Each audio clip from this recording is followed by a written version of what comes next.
When you hear of Japan, you think of the magnificent Mount Fuji, a vibrantly rich culture and an innovative society that's beating the rest of the world's, or so you think.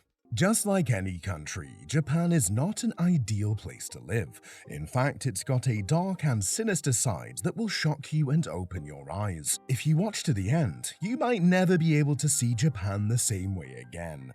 Life in this country is miserable for millions, and people are dying more and more, leading to a declining and depressed population. But before we talk about Japan's dark side, please make sure to like this video and subscribe to our channel. That way, you'll never miss another one of these eye-opening videos from us. Let's start from the beginning of the end, at least for Japan. The Japanese miracle.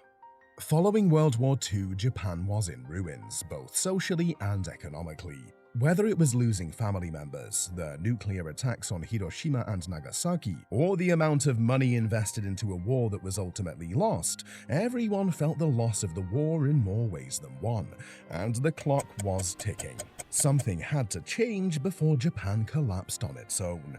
Beginning in the 1950s, the country implemented an aggressive growth strategy to bring its economy back on track. What you're about to hear came from the Japanese economist named Osamu Shimomura, known better as the father of the Japanese economic miracle. The Japanese government shook hands with giant corporate cartels and alliances, called the Keiretsu, to boost the local economy.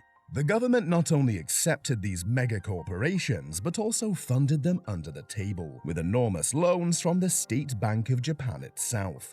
This gave the Keiretsu the funds it needed to aggressively expand overseas and bring in export profits. On the other hand, the government blocked foreign companies from setting up in Japan to reduce their import spending, in return boosting the economy.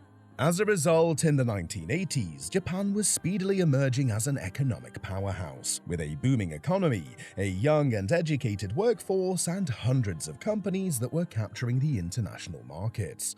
And so, these 3 golden decades were labeled the Japanese miracle, because it was nothing short of just that. A miracle. This superior system started creating anxiety in international waters, especially in America, which wasn't able to compete with Japan's newfound economic growth. Movies produced in these decades often portrayed the antagonists as Japanese companies taking over America. In Japan, the stock market was the best it's ever been. Employment rates were high, and every member of society was finally seeing the fruit of its hard labor.